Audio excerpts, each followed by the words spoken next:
It seems the winds of change have swept through the corridors of Buckingham Palace as King Charles has reportedly invited Prince Andrew to the stunning Balmoral castle in the Scottish Highlands. Rumor has it that this gesture signifies a remarkable step towards healing their strained relationship. Prince Andrew, the Duke of York, is said to be the first family member to be welcomed to the Highland Castle by the King. This move has been interpreted as a promising development in their efforts to mend their bond. The visit also included the King's brother and his former wife, Sarah Ferguson, who is currently recovering from a breast cancer surgery. The get-together comes after Prince Andrew managed to retain his stay at the Royal Lodge in Windsor, a 7-bedroom residence, despite his older brother's attempts to have him relocate to the now vacant Frogmore Cottage. The Duke's journey to Balmoral was straight out of a classic British road trip. He hopped into his car and drove himself to the 50,000-acre estate on Royal Deeside.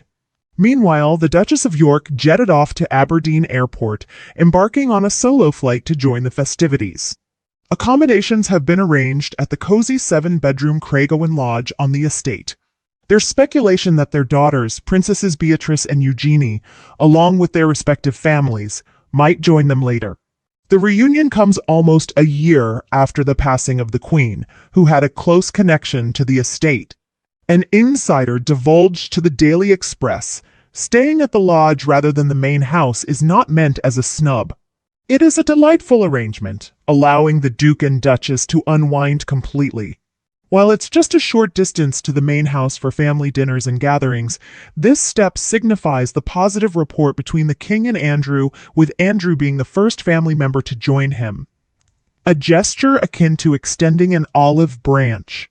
Sources indicate that Prince Andrew is unlikely to resume his royal duties in the foreseeable future.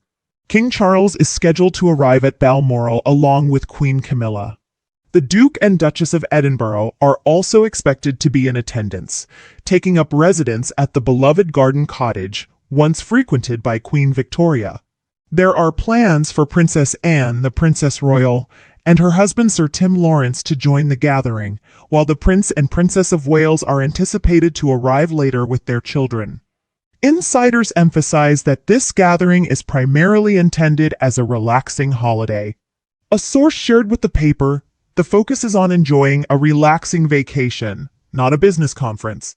The King's priority is spending quality time with his grandchildren. While he and William do discuss matters, they have largely reached an understanding about the path ahead. This development follows statements from palace insiders to the Sunday Times, indicating that King Charles has no intention of allowing his brother to remain sidelined.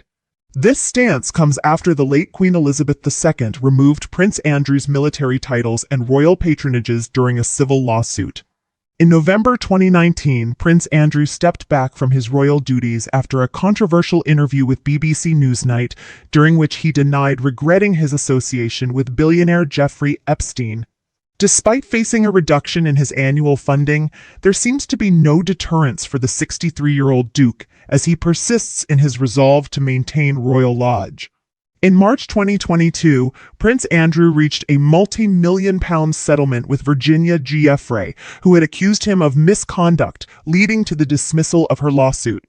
The prince, eighth in line to the throne, maintained his denial of any wrongdoing.